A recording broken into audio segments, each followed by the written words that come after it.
कि मुगलों के राज में भी गाय काटी जा रही थी, अंग्रेजों के राज में भी गाय काटी जा रही है, और देश आजाद होने से पहले देश के स्वतंत्रता कराने के लिए गाय को आगे रखा गया था। हिंदुओं को कहा गया था कि हम गाय की हत्या रोकेंगे, इसलिए आप सभी लोग देश को आजाद कराओ।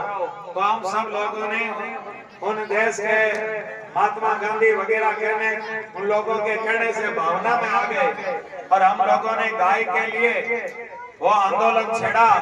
और मंगल पांडे जिन्होंने सबसे पहले अंग्रेजों पर गोलियां चलाई सन 1857 की क्रांति, जिस कारतूसों के ऊपर गाय का मांस लगाया, चर्बी लगाई जाती थी और उन कारतूसों को मुंह से खोलना पड़ता था। मंगल पांडे को जब पता चला तो उन्होंने उन अंग्रेजों के ऊपर गोलियां चलाई। तो देश की आजाद जो कराने में है वो गौ माता का ही हाथ है। यदि गौ माता की भावना उस मंगल पांडे में नहीं होती तो देश आजाद नहीं होता। ये गौ माता की कृपा है कि आज देश में स्वतंत्र है, आजाद है। सज्जनों, देश आजाद होने के कितने साल हो गए? 80 साल हो गए लगभग। 1947 में देश स्वतंत्र हुआ था। इधर ध्यान दो, यूं तो अंग्रेज आया बजाबा बागू बटिन बड़ी अंग्रेज बढ़ गया रवा फिर कोई बढ़ जी। हाँ आई तो है, आपा लोग हिंदू बेकिजा बेगा गना लोग कायदा के आगे बड़ा ध्यान डाइवर्ट कर में मौका और फायदा उठावा। तो इसलिए देश आजाद होने के 80 साल हो गए, पर अभी तक गौ हत्या रुकी नहीं है। अल कबीर वगैरह ऐसे कई बिजली के कत्ल खाने हैं जिसमें लगभग 70-80 हजार गाय रोज की कटती हिंदुस्तान में। ये आपको पता है कि नहीं है? 80 हजार गाय रोजाना हिंदुस्तान में कटती है और उन गायों का मांस बाहर विदेशों में जाता है। ये दुर्दशा है। अब बताओ, यदि ऐसे गायें कटती रहेगी और हम लोग नींद में सोए रहेंगे तो बताओ क्या कोई देवी देवताओं के धूप होगा? गाय नहीं होगी तो धूप खाएगा होगा? गाय नहीं होगी तो हनुमान जी के चोगले को खरीद सको, हनुमान जी चोगले का खाओगा नहीं। हनुमान जी का तो गाय का घी चाहिए। अब गाय नहीं रहेगी तो घी कैसे होगा? तो कई आंदोलन निकले हैं गाय की हत्या रोकने के लिए, पर अभी तक कोई आंदोलन सफल नहीं हुआ है। इंदिरा गांधी के टाइम में स्वामी राम सुखदास जी महाराज, करपात्री जी महाराज ने खूब संतों ने आंदोलन किया था।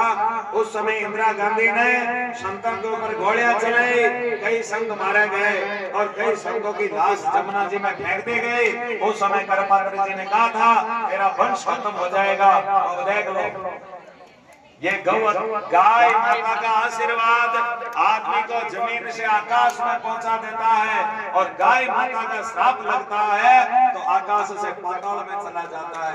ये विशेष बात है। अभी पिछले समय में कुछ मूर्धन्य संतों ने वृंदावन में मीटिंग रखी। संतों ने कहा कि गाय माता की रक्षा कैसे हो? तो आंदोलन कर बोले आंदोलन कभी सफल नहीं हुआ। सरकार हमारी है, हमने मोदी जी को वोट दिया था, हमने बीजेपी को चुना है कि सनातन की रक्षा होगी, और इन्होंने कुछ काम भी किया है। 370 की धारा हटाई है। राम मंदिर जो 500 सालों से लटका पड़ा था वो भी मुद्दा ठीक किया है।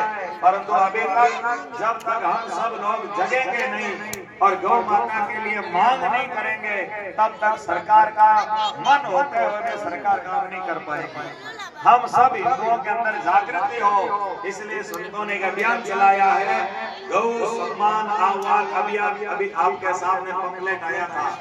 इसमें कोई साधु का नाम नहीं है, कोई महंत का नाम नहीं है, कोई राजनेता का नाम नहीं है, कोई पार्टी के खिलाफ नहीं है, कोई पार्टी के पक्ष में नहीं है। यह केवल और केवल गौ भक्तों का अभियान है। इसमें कांग्रेसी भी, आरएलपी वाले, बीजेपी वाले या सच्चा हृदय वाला यदि कोई मुस्लिम भी है वो भी यदि चाहता कि गौ माता की रक्षा हो तो वो भी इसमें सहयोग कर सकता है, पर थोड़ी सी सावधानी के साथ। सज्जनों, ये अभियान पूरे भारतवर्ष का है, पूरे भारतवर्ष में चल रहा है। इसमें अध्यक्ष जो नंदी महाराज है और गौ माता का आशीर्वाद है। सब संतों ने कहा कि घर घर गांव गांव में सब लोगों के साइन करा करके और आने वाली जो 27 अप्रैल है, कितने अप्रैल? 27 अप्रैल, ध्यान रखना। आने वाली 27 अप्रैल को आपके गांव की कौन सी तहसील पड़ती है? जायल पड़ती है, पर नेड़ो नागौर भी पड़े। जायल जाओ तो बहुत बढ़िया बात है, पर आप यदि खुद तहसील कार्यालय में उपस्थित हो तो आने वाली 27 अप्रैल को सुबह लगभग 11 बजे हम तहसीलदार को राष्ट्रपति, प्रधानमंत्री और मुख्यमंत्री, राज्यपाल के नाम से प्रार्थना पत्र देंगे। क्या देंगे?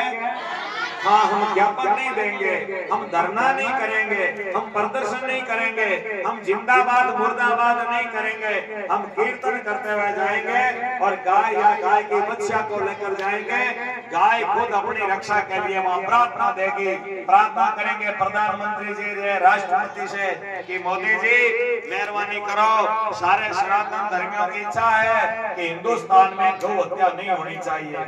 आप एक काम कर दो कि आने वाले समय में आप लाल किले से कह दो, मेरे देश के भाइयों और बहनों, हिंदुस्तान में आज के बाद किसी प्रकार की गौ हत्या नहीं होगी। तो लोग तो आपको युग पुरुष मानते हैं, हम आपको महापुरुष मानेंगे और गांव-गांव में मोदी जी के मंदिर बना देंगे। दुनिया भर याद रखेगी जिस संविधान में अभी तक गौ माता का अभिलेख नहीं है, सब लोगों ने हक की लड़ाई ले ली।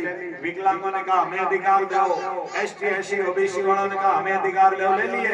बया में ढुके गई, ले लिया 30% रिपोर्ट हो गया, पर अभी तक गाय माता को कोई सम्मान नहीं है। जब तक गाय माता को सम्मान नहीं मिलेगा, उस संविधान वो कानून की किताब है। यदि उसमें हम संतों ने तो ये निर्णय किया है कि यदि मोदी जी उस संविधान में लिख दे कि गौ माता की हत्या भारत में स्वीकार नहीं है, जो कोई भी हत्या करेगा उसको फांसी से कम सजा नहीं होगी, ऐसा यदि कानून बन जाए तो हम गीता के साथ साथ में संविधान की भी पूजा करेंगे। गीता की परिक्रमा करते, संविधान की परिक्रमा करेंगे। हमारे लिए वो किसी धर्म शास्त्र से कम नहीं होगा। तो सज्जनों, ये जो पंपलेट है इसमें 30 मांगे हैं कि जो आज जैसे मान लो नागौर से कोई गौ तस्कर गाड़ी भरकर ले जाते हैं, गौ रक्षक को समाचार मिलता है कि गाड़ी जा रही है, तो 5-10 जने मान लो गौ रक्षक जाते हैं, उस गाड़ी को रुकवाते हैं, तो कानून नहीं है, पुलिस वाले गौ रक्षकों को थाने में बिठा देते हैं और वो गौ तस्कर है वो आराम से गाड़ी लेकर चले जाते हैं। तो कानून होगा तो हमारे पास अधिकार आ जाएगा और हम गौ रक्षक उन गौ तस्करों का सामना कर सकेंगे, उनको जेल हो जाएगी, उनको फांसी की सजा हो जाएगी। ऐसा एक बहुत बड़ा अभियान है, पूरे भारतवर्ष में चल रहा है। आने वाली 27 अप्रैल को माता, बहन, बाल, गोपाल, बच्चे सभी लोग उस तहसील कार्यालय पर पधारना है और आपको हस्ताक्षर के लिए पंपलेट दिए जाएंगे। उसमें आपको अपना हस्ताक्षर, आपका नाम और आपका मोबाइल नंबर लिखना है। मोबाइल नंबर इसलिए लिखाई जा रहे हैं कि ताकि प्रधानमंत्री या कोई भी सरकारी कर्मचारी यह नहीं कहते कि फर्जी साइन है। मोबाइल नंबर समेत वो हस्ताक्षर वहां पर पेश होंगे, हर तहसील पर होंगे और इस पंपलेट के ऊपर एक मोबाइल नंबर लिखा हुआ है। यदि आप चाहते हो कि गौ माता की रक्षा होनी चाहिए तो माता बहन ये पंपलेट घर ले जाकर अच्छी तरह से पढ़ना है, फाड़ना नहीं है, किसी व्यक्ति का छपाया हुआ नहीं है, ये गौ भक्तों का छपाया हुआ है, इसमें कोई चंदा नहीं लिया जा रहा है। यदि आपको कोई चंदा लेता हुआ दिखाई दे इस नाम पर अभियान पर, तो आप शिकायत भी कर सकते हैं। कोई चंदा नहीं है, कोई रसीद बुक नहीं है, जो कोई भगत इच्छा से अपने पंपलेट छपवा देता है वो बांट दिए जाते हैं। इस पर मोबाइल नंबर लिखे हुए हैं, आप मोबाइल नंबर है ना, देखो उसके पीछे मोबाइल नंबर लिखे हुए हैं, उस मोबाइल पर मिस कॉल करना है। मिस कॉल करोगे तो आप इस अभियान से जुड़ जाओगे। आप सब करेंगे ना? क्या आप चाहते हैं गौ हत्या बंद होनी चाहिए? तो ये पंपलेट खड़ा करें एकदम इस हाथ पर लेकर के और पंपलेट खड़ा करें। पंपलेट आपके पास में जो पंपलेट आया है उस गौ माता का फोटो सामने रखते हुए सीधो रखो पंपलेट और गौ माता का जो सम्मान फोटो है वो सामने खड़ा करें और आने वाली 27 अप्रैल को आप सबको तहसील कार्यालय पर पहुंचना है। बोलिए गौ माता की, हनुमान जी महाराज